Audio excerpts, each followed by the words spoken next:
Hi friends, welcome to my YouTube channel study with Maru sir. दोस्तों, स्वागत है आपके अपने यूट्यूब चैनल पे। और बताइए आप लोग कैसे हैं और आप लोगों का तैयारी कैसा चल रहा है। आशा करते हैं कि आप लोग का तैयारी अच्छा ही चल रहा होगा। दोस्तों, आज हम लोग जो है सेट 5 तक का डिस्कशन तो कर लिए थे। आज सेट 6 का डिस्कशन करने वाले हैं। आज आपका फिर 120 क्वेश्चन आपके सामने होगा और उसका मैथ का जीके जीएस का रीजनिंग सब चीज़ इंक्लूडेड है। तो दोस्तों, अगर आप चैनल पे पहली बार आए हैं और चैनल को पहली बार विजिट कर रहे हैं तो इस वीडियो को देखने के बाद और जो टेस्ट 5 वीडियो है आप उसको भी जाके देख लीजिए। उसका प्लेलिस्ट चैनल में बना हुआ है, बिहार शिक्षक भर्ती 2023 करके, या तो इसका लिंक आपको वीडियो के डिस्क्रिप्शन में मिल जाएगा। तो दोस्तों, चलिए आज का हम लोग स्टार्ट करते हैं। आज का पहला क्वेश्चन को देखते हैं। दोस्तों, आप लोग इससे इंपॉर्टेंट एक चीज़ जान लीजिए कि एग्ज़ाम बहुत ही करीब आ चुका है और अभी जो है आप लोग पढ़ाई के साथ साथ क्वेश्चन को भी प्रैक्टिस करना बहुत ज़रूरी है। कॉन्सेप्ट जो भी थ्योरी आप जहाँ से भी पढ़ रहे हैं या अपना क्वेश्चन को भी धार दें, देखिए कितना आपका तैयारी हो पाया है, कितना आपका क्वेश्चन पे पकड़ बन रहा है। अगर आप वीडियो पे आए हैं तो वीडियो को स्किप किए बिना पूरा क्वेश्चन को देखें, अटैम्प्ट करें खुद से भी और देखें कितना आपको नंबर आ रहा है। जो क्वेश्चन नहीं जान रहे तो वहाँ से आपको जानकारी मिल जाएगा। तो चलिए देखते हैं। और इसका पीडीएफ आपको चैनल के मतलब टेलीग्राम के चैनल पे मिल जाता है और टेलीग्राम के चैनल का लिंक आपको डिस्क्रिप्शन में दिया हुआ है। आप उसको जरूर सब्सक्राइब कर लें। किसी प्रकार कोई प्रॉब्लम हो तो वहाँ से भी आप पूछ सकते हैं। तो चलिए देखते हैं आज का पहला क्वेश्चन हमारा कि प्रसिद्ध पुस्तक बृहद कथा किसके द्वारा लिखी गई थी। देखिए, प्रसिद्ध पुस्तक बृहद कथा जो है ये गुणाढ़, इसका नाम है क्या है, गुणाढ़ के द्वारा लिखा गया था। तो ये गुणाढ़ था कौन कि सातवाहन शासक जो था, उस सातवाहन शासक में एक राजा था जिसका नाम था हल। हल के ही दरबार में ये विद्वान के रूप में था, उसी की रचना है ये बृहद कथा। चलिए आगे है, भारत में बैंकिंग लेन देन का सबसे पहला प्रमाण से मिलता है, यानी भारत में जो बैंकिंग है उसका लेन देन कौन से युग से मिलता है। तो भारत में बैंकिंग का लेन देन का मामला जो आपका वैदिक काल से ही दिखता है, इसलिए इसका भी आंसर आपका ऑप्शन 1 करेक्ट हो जाएगा। चलिए आगे देखते हैं, 3 नंबर की ओर बढ़ते हैं। मौर्य साम्राज्य में बाजारों की देखभाल कौन करता था और गलत प्रथाओं का जांच करता था। देखिए, मौर्य समाज में बाजारों का भी देखभाल और गलत प्रथा का जांच कौन करता था। इसका आंसर आपका संस्था अध्यक्ष, यानी ऑप्शन ए इसका करेक्ट हो जाएगा। आगे है, कौन सा ब्राह्मण कहता था कि पत्नी उसका आधा पति है। कौन सा ब्राह्मण ब्राह्मण जो है कहता था कि पत्नी उसका आधा पति है। तो 4 का आंसर आपका ऑप्शन ए शतपथ ब्राह्मण ग्रंथ जो है ये कहता है कि पत्नी उसका आधा पति है। आगे है, शकों ने किसके साथ सरकार की छत्रप प्रणाली की शुरुआत की। यानी शक जो था, शक शासन था, अलग शासक, शक शासक जो था। तो शकों ने किसके साथ सरकार की छत्रप प्रणाली की शुरुआत की। तो 5 का आंसर आपका ऑप्शन ए हो जाएगा, पार्थियन याद रखेगा। और शक शासक का सबसे प्रतापी राजा आपका रुद्रदामन था, जो कि जूनागढ़ अभिलेख लिखा है। इसका यानी जहाँ से जूनागढ़ अभिलेख का प्राप्त हुआ है। आगे है, 6 नंबर का क्वेश्चन है आपका कि निम्नलिखित में से कौन दिल्ली का सुल्तान था जो जब विजयनगर साम्राज्य की स्थापना हुई थी। यानी जब विजयनगर साम्राज्य बन रहा था उस समय दिल्ली के गद्दी पे कौन बैठा था, दिल्ली का सुल्तान कौन था। यह सल्तनत का की बात है। इसका आंसर आपका ऑप्शन डी मोहम्मद बिन तुगलक। मोहम्मद बिन तुगलक के ही समय जो है दिल्ली सल्तनत का बिखराव शुरू हो गया था जी। विजयनगर साम्राज्य बहमनी साम्राज्य के रूप में टूटा था। आगे है, निम्नलिखित में से कौन से मुगल सम्राट की को वीणा वादक के रूप में भी जाना जाता है। यानी कौन सा अगर मुगल सम्राट है जो कि वीणा बजाने में, मतलब वीणा वादक यानी वीणा उसको अच्छे तरह से बजाने आता था। इसका आंसर आपका औरंगजेब होगा। ऑप्शन डी इसका आपका करेक्ट हो जाएगा। दोस्तों, आपको अगर अच्छा लग रहा हो वीडियो तो आप एक बार जरूर चैनल को सब्सक्राइब कर लें और अपने दोस्तों और मित्रों के साथ शेयर करना ना भूलें। और वीडियो पे जो आते हैं तो अगर देखते हैं तो एक बार चैनल को सब्सक्राइब करें और लाइक करना वीडियो को ना भूलें और कमेंट भी करें। इसका आपका एक छोटा सा अप्रिसिएशन हमको एनर्जी देता है। फिर हम ये जो है आपके सामने इतना मेहनत करते हैं तो आपको थोड़ा सा ध्यान तो रखना पड़ेगा भाई। चलिए आगे देखते हैं, कौन सा मुगल बादशाह पातशाह गाजी की उपाधि गद्दी पर बैठा था। यानी कौन सा मुगल बादशाह जो था पातशाह गाजी की उपाधि धारण किया था। तो 8 नंबर का आंसर आपका ऑप्शन ए पातशाह गाजी का उपाधि कौन था भैया, अकबर। आगे है, फौजदार और अमल गुजर मुगल काल में सरकार यानी प्रशासनिक विभाग के प्रमुख अधिकारी थे। अमल गुजर निम्नलिखित में से किस ऑपरेशन से संबंधित था। तो 9 नंबर का आंसर हो जाएगा आपका ऑप्शन बी राजस्व से। देखिए फिर से, फौजदार और अमल गुजर मुगल काल में सरकार का प्रशासनिक विभाग का प्रमुख अधिकारी था। इसका नाम क्या था, फौजदार। तो अमल गुजर जो है निम्नलिखित में से अमल गुजर उसका नाम था। तो अमल गुजर वो कौन सा ऑपरेशन यानी किससे संबंधित था, तो वो राजस्व से संबंधित था। तो 9 का आंसर आपका ऑप्शन बी करेक्ट होगा। आगे 10 नंबर की ओर बढ़ते हैं दोस्तों। 10 नंबर क्वेश्चन है, निम्नलिखित में से किस घटना के दौरान भारतीयों को इस्लाम के साथ सबसे पहला संपर्क हुआ। यानी कौन सी घटना के बाद भारतीयों का इस्लाम के साथ भारतीयों का संपर्क हुआ? तो माला, यानी देखिए आज का आंसर आपका 10 नंबर का ऑप्शन सी, मालाबार तट पर अरब व्यापारी। जब मालाबार तट पे जो है आपका, मालाबार तट कौन, केरल के तट को हम लोग मालाबार तट कहते हैं। जब मालाबार तट पे अरब व्यापारी आया ना, तब पहली बार जो है इस्लाम से रूबरू हुआ भारत। आगे है, पी मित्र यानी परमनाथ मित्र का नाम निम्नलिखित में से किस क्रांतिकारी संगठन की स्थापना से जुड़ा है? यानी पी मित्र यानी जिसको हम लोग क्या है, परमथनाथ मित्र का भी नाम जानते हैं, से ये कौन सा क्रांतिकारी का स्थापना किया था? तो 11 का आंसर है आपका ऑप्शन है अनुशीलन समिति से। याद रखिएगा, अनुशीलन समिति से। लेकिन अगर पूछेगा कि अनुशीलन समिति का वास्तविक संस्थापक कौन है, तो इसका आपका क्या हो जाएगा, आत्मरंग पांडुरंग। याद रखिएगा। आगे है नेक्स्ट 11 नंबर का क्वेश्चन है, सॉरी 12 नंबर का, कि निम्नलिखित में से कौन सी भारत का तेल रिफाइनरी है? निम्नलिखित में से कौन सी भारत की पहली तेल रिफाइनरी है? तो भारत की पहली तेल रिफाइनरी जो आपका कौन है, डिगबोई रिफाइनरी है, जो आपका असम में है। याद रखिएगा, भारत की पहली तेल रिफाइनरी कौन है आपका, डिगबोई है। याद रखिएगा। चलिए आगे देखते हैं दोस्तों। शायद जो है ना अनुशीलन समिति में हम गलत बता दिए आपका। अनुशीलन समिति का संगठन जो है ना प्रेमनाथ ढिंगड़ा होगा इसका। याद रखिएगा। आगे देखते हैं दोस्तों 12 के बाद 13 नंबर का क्वेश्चन देखते हैं। आगे क्वेश्चन आपका कि 13 नंबर का, तो उसका देख लिया ना कि याद रखिएगा, फिर अनुशीलन समिति का जो संस्थापक कौन था आपका, प्रेमनाथ ढिंगड़ा ही था। आगे है, भारत राष्ट्र कांग्रेस का अधिवेशन की अध्यक्षता करने वाली पहली भारतीय महिला। देखिए भारतीय महिला अगर पूछे तो इसका आंसर आपका सरोजनी नायडू हो जाएगा।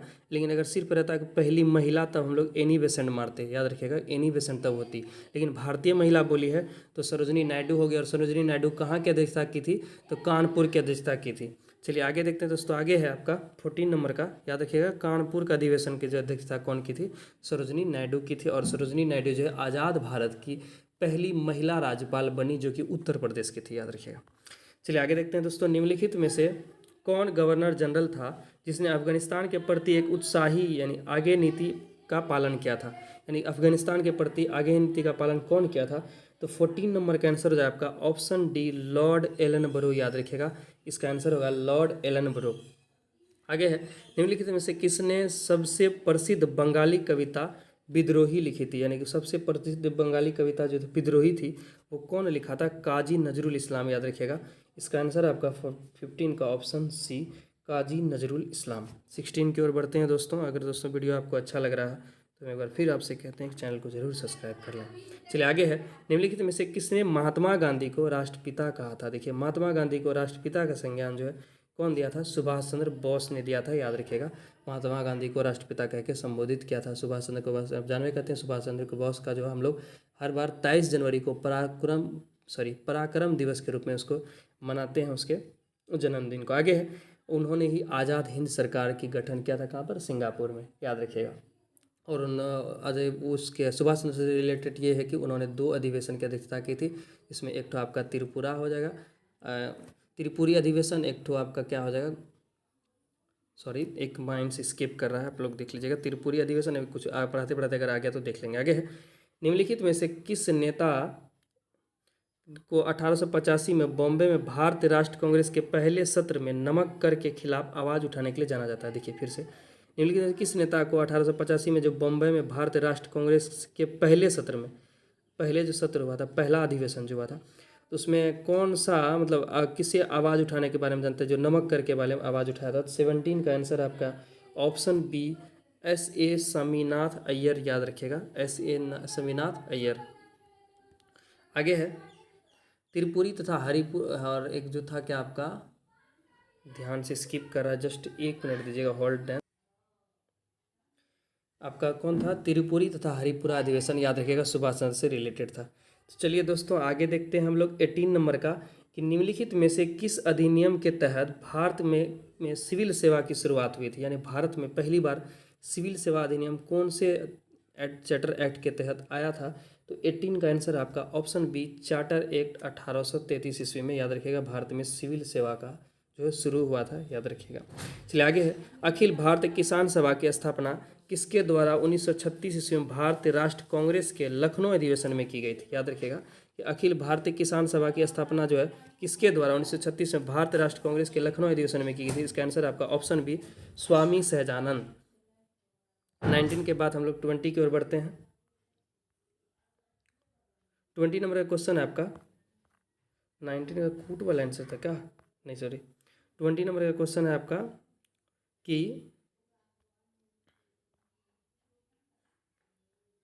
19 नंबर का आंसर ऑप्शन बी हो गया। आप 20 की ओर हम लोग बढ़ते हैं दोस्तों, सॉरी थोड़ा सा लेट लग रहा था। आगे है हिंदी भाषा का पहला समाचार पत्र जिसका नाम था उदंत मार्तंड। याद रखिएगा कि हिंदी भाषा का पहले अगर क्वेश्चन आपसे पूछे कि कौन ऐसा अखबार है जो पहली बार हिंदी में छपा था, तो हिंदी भाषा का पहला समाचार पत्र था जिसका नाम था उदंत मार्तंड। याद रखिएगा मार्तंड। तो इसके किसने प्रकाशित किया था, यानी कौन निकाला था इसको। 20 नंबर का आंसर हो जाएगा आपका ऑप्शन ए जुगल किशोर शुक्ला। याद रखिएगा। आगे है कौन सा केंद्रीय मंत्रालय 2.0 को नया करने के एकीकृत करने के लिए बनाए रखने के लिए शहर के निवेश को लागू करता है। देखिए तो करंट से रिलेटेड क्वेश्चन हो गया, तो इसका आंसर आपका ऑप्शन ए विदेश मंत्रालय ऐसा करता है। आगे है दोस्तों किस संस्था ने national mission for monitoring launch किया है। National mission for monitoring launch किया है, कौन सा संस्थान ऐसा लॉन्च किया है। तो 22 का नंबर आंसर आपका ऑप्शन बी NCTE। याद रखिएगा नेशनल मिशन फॉर मॉनिटरिंग, याद रखिएगा शुरू किया है। मॉनिटरिंग होगा या मैटरिंग हो गया, मॉनिटरिंग होगा इसका। अब है 23 नंबर का क्वेश्चन, निम्नलिखित में से किस केंद्र मंत्रालय ने गोवर्धन के लिए एकीकृत पंजीकरण पोर्टल लॉन्च किया है। तो इसका आंसर आपका 23 नंबर का आंसर ऑप्शन ए जल शक्ति मंत्रालय ने ऐसा किया है। चलिए आगे देखते हैं 24 नंबर का क्वेश्चन आपका कि फूकोट कर्नाली जल विद्युत परियोजना के विकास के लिए किस देश ने भारत के साथ समझौता ज्ञापन पर हस्ताक्षर किया है। कौन सा है फूकोट कर्नाली जल विद्युत परियोजना, इसको देख लीजिए। तो इसका आंसर हो जाए आपका 24 नंबर का ऑप्शन सी नेपाल। कौन सा किया है समझौता, भारत के साथ नेपाल किया है। जोजिला दर्रा निम्नलिखित में से किस दो किन दो युग्मों को जोड़ता है, यानी जोजिला दर्रा जो है किस दो भाग को जोड़ता है। तो इसका आंसर आपका हो जाएगा 25 नंबर का ऑप्शन सी कलिम्पोंग और लहासा को कौन जोड़ता है, आपका जोजिला दर्रा जोड़ता है। 25 की ओर बात हम लोग 25 नंबर का सॉरी क्वेश्चन में थोड़ा सा मिस्टेक हो गया था कि जोजिला दर्रा निम्नलिखित से किन दो युग्मों को जोड़ता है। इसका आंसर हो जाएगा श्रीनगर और लेह को जोड़ता है, मिस्टेक से उधर हो गया था। 25 का आंसर ऑप्शन डी होगा। चलिए 25 के बाद 26 की ओर बढ़ते हैं दोस्तों। 26 नंबर का क्वेश्चन है कि जवाहरलाल नेहरू पोर्ट पर स्थित है, यानी जवाहरलाल नेहरू पोर्ट कहाँ पर स्थित है। इसका आंसर याद रखिएगा आपके मुंबई में स्थित है, याद रखिएगा, और सबसे आधुनिक पोर्ट है ये। और 27 नंबर की ओर बढ़ते हैं दोस्तों। 27 नंबर का क्वेश्चन है अंडमान और निकोबार द्वीप समूह का सबसे ऊंची चोटी सैडल पिक कहाँ स्थित है, यानी सैडल देखिए, याद रखिए क्वेश्चन है आपसे ये भी पूछ सकता है कि अंडमान और निकोबार द्वीप समूह की सबसे ऊंची चोटी कौन होगी। तो इसका आंसर तो आपका सैडल पीक हो जाएगा। तो सैडल पीक है तो कहाँ है, आपको ऑप्शन में बताना है। तो 27 नंबर का आंसर आपका ऑप्शन डी उत्तरी अंडमान में है, याद रखिएगा। फिर है भारत का कृत्रिम बंदरगाह कौन सा है, यानी कौन सा बंदरगाह जो कृत्रिम बंदरगाह है। 28 नंबर का आंसर आपका ऑप्शन बी चेन्नई बंदरगाह आपका जो है भारत का कृत्रिम बंदरगाह है, याद रखिएगा। एक क्वेश्चन आपके पास है कि साउथ बटन नेशनल पार्क कहाँ पर है, ये आपको कमेंट सेक्शन में आके जरूर बताना है। क्या हम ही बता दें, चलिए हम ही बता देते हैं। ये भी आपका क्या है अंडमान निकोबार द्वीप समूह में है। 29 नंबर की ओर बढ़ते हैं। भारत में प्रायद्वीपीय नदी से जुड़ा उच्चतम जल निकासी बेसिन है। भारतीय में यानी भारत में प्रायद्वीपीय नदी से जुड़ा उच्चतम जल निकासी बेसिन कहाँ पर है। तो 29 नंबर का आंसर आपका कृष्णा नदी, याद रखिएगा। ऑप्शन 20 का हमारे किसी पे लग चुका है, कृष्णा नदी। भारत में प्रायद्वीपीय नदी से जुड़ा उच्चतम जल निकासी बेसिन कौन है, आपका कृष्णा नदी है। फिर है कि ट्रांस हिमालय नदियाँ हैं, ट्रांस हिमालय की जो नदियाँ हैं वो कैसी कौन कौन नदियाँ हैं ट्रांस हिमालय के अंतर्गत आती है। तो 10 नंबर का आंसर आपका ऑप्शन बी ब्रह्मपुत्र सिंधु तथा सतलज नदी जो है ट्रांस हिमालय की नदियां हैं। याद रखिएगा जो भी हिमालय या हिमरत या ग्लेशियर से जो नदियां निकलती है, यानी कि जहाँ ग्लेशियर से जो नदियां निकलती है उसे सदा नीरा कहते हैं। सदा नीरा से इसलिए कहते हैं क्योंकि उसमें हमेशा जल रहता है। ठीक, आगे है 31 नंबर का कि भारत के स्थलाकृतिक मानचित्र कौन तैयार करता है, यानी भारत का जो स्थलाकृत मानचित्र है वो कौन तैयार करता है। तो इसका आंसर है भारतीय सर्वेक्षण विभाग जो है यह तैयार करता है। चलिए आगे देखते हैं 32 नंबर के बाद हम लोग 33 की ओर बढ़ते हैं, सॉरी 31 था ना, 32 को देखते हैं कि धर आयोग के संबंध निम्नलिखित में से कौन सा कथन सत्य नहीं है। धर आयोग जो था उसके बारे में कौन सा कथन सत्य नहीं है, ये आपका पॉलिटी का क्वेश्चन है। तो इसका आंसर है कि इसमें कुल 3 सदस्य थे, ये गलत है। बाकी इसका गठन डॉक्टर राजेंद्र प्रसाद ने किया था, ये सही है। इसका गठन जून 1948 में किया गया था, ये भी सही है। ये एक भाषीय प्रांत आयोग था, ये भी सही है। लेकिन इसमें मात्र 3 ही सदस्य था, ये क्या है, गलत है। 33 की ओर बढ़ते हैं दोस्तों। केंद्र सतर्कता आयोग, जिसको हम लोग CBC कहते हैं, किस मंत्रालय के अंतर्गत आता है? ये कौन से मंत्रालय के अंतर्गत आता है? तो ये आपका आता है 33 नंबर का आंसर आपका गृह मंत्रालय के अंतर्गत आता है, याद रखिएगा। केंद्र सतर्कता आयोग, याद रखिएगा। चलिए आगे देखते हैं। और आपके कमेंट सेक्शन में आके बताना है कि अभी वर्तमान में केंद्र सतर्कता आयोग का अध्यक्ष कौन है। चलिए आगे है 34 नंबर का, एक करंट में क्वेश्चन पूछ सकता है, इसको मजाक में ना लें, इसको एक बार आप जरूर कमेंट सेक्शन में आके बताएं। मेरे माइंड से स्किप कर रहा था, वरना हम बता देते। चलिए 34 नंबर का क्वेश्चन बढ़ते हैं। राज्य सूचना आयुक्त के वेतन भत्ते एवं अन्य सेवा शर्तों का निर्धारण किसके द्वारा किया जाता है? तो 34 नंबर का आंसर आपका ऑप्शन है केंद्र सरकार के द्वारा, याद रखिएगा। आगे है निम्न में से समवर्ती सूची के अंतर्गत कौन सा विषय शामिल है, यानी कौन सा विषय जो कि समवर्ती सूची के अंतर्गत आता है? तो 35 नंबर का आंसर है आपका ऑप्शन सी, वन्य जीवों एवं पक्षियों का संरक्षण जो है ये समवर्ती सूची के अंतर्गत आता है। 35 का आंसर ऑप्शन सी हो जाएगा। चलिए 36 के, और आपको बताना है कि समवर्ती सूची जो है कौन से संविधान से लिया गया है, यानी किसके संविधान से लिया गया है? तो समवर्ती सूची आपका ऑस्ट्रेलिया के संविधान से लिया गया। चलिए 36 की ओर बढ़ते हैं भाई। भारतीय संविधान के किस अनुच्छेद में नागरिकता संबंधी प्रावधान किए गए, यानी कौन सा अनुच्छेद जो नागरिकता से संबंधित है? तो 36 नंबर का, इसका तो सभी जानते हैं, अनुच्छेद 5 से लेकर अनुच्छेद 11 तक जो आपका क्या है, ये आपका किससे संबंधित है? नागरिकता से संबंधित है। यहाँ बताया गया कौन कौन भारत का नागरिक हो सकता है, या भारत का नागरिक लेने के लिए क्या होगा, कब तक भारत का नागरिकता बनी रहेगी, कब तक खत्म हो जाएगी, ये सारी 5 से लेकर 11 तक आपका क्या है, उसमें प्रावधान दिया है। और ये कुछ चीज़ इंपॉर्टेंट याद रखिएगा, नागरिकता संबंधी कानून जो आपका कौन बनाता है? केंद्र सरकार बना, यानी गृह मंत्रालय बनाता है, याद रखिएगा। आगे है भाषाई अल्पसंख्यक वर्गों के लिए विशेष अधिकारी आयुक्त की नियुक्ति कौन करता है? तो 37 नंबर का आंसर आपका ऑप्शन सी, राष्ट्रपति नियुक्त करता है। फिर से देख लीजिए, भाषाई अल्पसंख्यक वर्गों के लिए विशेष अधिकारी या आयुक्त की नियुक्ति कौन करता है? तो राष्ट्रपति करता है। 38 के बढ़ते हैं फिर दोस्तों। 38 है, भारतीय संविधान के किस अनुच्छेद में उच्चतम न्यायालय की आरंभिक आधिकारिता उल्लेखित है? देखिए, भारतीय संविधान के किस अनुच्छेद में उच्चतम न्यायालय की आरंभिक आधाकिरता, यानी कि आधाकिरता जो यानी कि जो आपका आधिकारिक है उसका अधिकारिता उल्लेखित है? तो 38 नंबर का आंसर आपका ऑप्शन डी, उपर्युक्त में से कोई नहीं, यानी जो अनुच्छेद 128, 29, 30 ये सब उसके अंतर्गत नहीं आता है। आगे है 39 नंबर के, भारत के उपराष्ट्रपति को शपथ निम्न में से कौन दिलाता है? चलिए ये फेमस क्वेश्चन है, ये क्वेश्चन राइज हो सकता है कि भारत को तो कौन दिलाता है? तो 39 नंबर का आंसर आपका ऑप्शन है कि उपराष्ट्रपति को शपथ राष्ट्रपति महोदय खुद दिलाते हैं। फिर राष्ट्रपति को कौन दिलाता है, ये आपको बताना है। और 40 नंबर की ओर बढ़ते हैं दोस्तों। 40 नंबर क्वेश्चन है कि मुहतसिब जो सार्वजनिक सदाचार निरीक्षक थे, उसकी नियुक्ति किस मुगल बादशाह ने की, यानी कौन से मुगल बादशाह ने मुहतसिब का चुनाव किया था या नियुक्ति किया था? इसका आंसर आपको देना है। चलिए ऑप्शंस आपके सामने आता है, बताइए इसका आंसर क्या होगा। तो मुहतसिब जो है कौन बनाया था? औरंगजेब ने बनाया था, याद रखिएगा। इसका आंसर आपका ऑप्शन डी हो जाएगा करेक्ट। मुहतसिब कौन नियुक्त किया था? औरंगजेब नियुक्त किया था। चलिए 41 की ओर बढ़ते हैं दोस्तों। 41 है, कौन से बौद्ध साहित्य में बौद्ध संघ के लिए बनाए गए नियमों का वर्णन मिलता है, यानी बौद्ध का नियम का वर्णन किसमें मिलता है आपका? इसका आंसर आपका विनय पिटक में बौद्ध के नियम का जो है वर्णन मिलता है, याद रखिएगा। सतु पिटक, अभिनय पिटक, अभिधम्म पिटक, ये 3 प्रकार का है। तो इसमें जो विनय पिटक आपका बौद्ध के नियमों से संबंधित है। आपके पास आता है नेक्स्ट क्वेश्चन, हुएन सांग किस शासक का उल्लेखित शक्रादित्य नाम से किया? इसका 42 नंबर का आंसर आपका ऑप्शन बी, कुमारगुप्त प्रथम का जो है हुएन सांग जो है कि किससे नाम? शक्र आदित्य के नाम से किया। और हुएन सांग किसके दरबार में आया था? तो हुएन सांग जो आपका किसके दरबार में आया था? राजा हर्षवर्धन के दरबार में आया था। चलिए 43 की ओर बढ़ते हैं दोस्तों। 43 का क्वेश्चन आपका कि निम्नलिखित में से मौर्य साम्राज्य के 4 प्रांतों में से कौन सा प्रांत की राजधानी पूर्व में अवस्थित था? देखिए, मौर्य साम्राज्य का 4 प्रांत था, और चारों प्रांतों में से कौन ऐसा प्रांत है जिसकी राजधानी पूर्व में स्थित थी? तो 43 का आंसर आपका ऑप्शन है तोसली। आगे है, निम्नलिखित में से कौन मोहम्मद बिन तुगलक द्वारा शुरू किया गया कृषि का नया विभाग का था?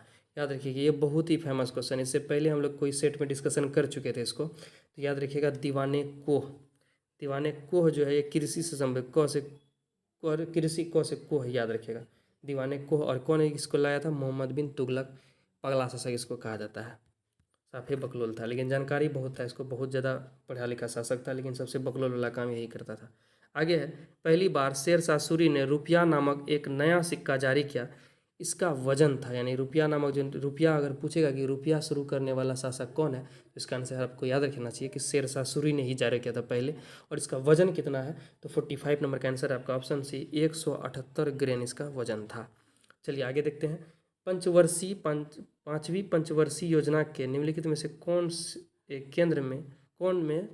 में से केंद्रित दो उद्देश्य थे। यानी पांचवी पंचवर्षीय योजना जो ये आपका इकोनॉमिक से रिलेटेड क्वेश्चन है कि पांचवी पंचवर्षीय योजना के अंतर्गत कौन सा जो है दो उद्देश्य था। 46 नंबर का आंसर है आपका ऑप्शन बी, गरीबी उन्मूलन और आत्मनिर्भरता की प्राप्ति। ये जो है पांचवी पंचवर्षीय योजना का मेन उद्देश्य में से था। चलिए आगे देखते हैं 46 नंबर का। और आपको बताना है कि पांचवी यानी पंचवर्षीय योजना कौन से संविधान से लिया गया है। याद रखिएगा, पंचवर्षीय जो है ना, पंचवर्षीय योजना आपका रूस के संविधान से लिया गया है। और रूस के ही संविधान से मूल कर्तव्य को भी लिया गया है। और मूल कर्तव्य को 42वें संविधान संशोधन में सरदार स्वर्ण सिंह समिति के द्वारा जोड़ा गया था। याद रखिएगा। चलिए आगे देखते हैं 47 नंबर की ओर बढ़ते हैं कि विश्व आर्थिक मंच WEF 2023 का थीम क्या है। विश्व आर्थिक मंच का जो इस बार का थीम क्या है, तो 47 नंबर का आंसर है आपका ऑप्शन ए, एक खंडित दुनिया में सहयोग। ये उसका इस बार का थीम है। आगे है मॉरिशस, लाल वेलची और पुअन किसका किस्म है। मॉरिशस में जो है लाल वेलची और पुअन किसका किस्म है, तो इसका 48 नंबर का आंसर है आपका ऑप्शन बी, केले का ये किस्म है, लाल वेलची और पुअन। आगे है अंतर्राष्ट्रीय पृथ्वी दिवस कब मनाया जाता है। चलिए ये क्वेश्चन तो बिल्कुल हौला ही एकदम हलवा है आप लोग के लिए। अंतर्राष्ट्रीय पृथ्वी दिवस 22 अप्रैल को मनाया जाता है। 22 मार्च को बिहार दिवस और जल दिवस मनाया जाता है, याद रखिएगा। और 22 अप्रैल को अंतर्राष्ट्रीय पृथ्वी दिवस मनाया जाता है। और 22 को जो है विश्व जैव विविधता दिवस मनाया जाता है, 22 मई को। देख लिया एक तरफ से अच्छा से। और 21 अप्रैल को हम लोग जो है सिविल सेवा दिवस मनाते हैं, याद रखिएगा। चलिए आगे देखते हैं दोस्तों। आगे है एक दिवसीय मैच में दोहरा शतक बनाने वाले पांचवें भारतीय कौन बने।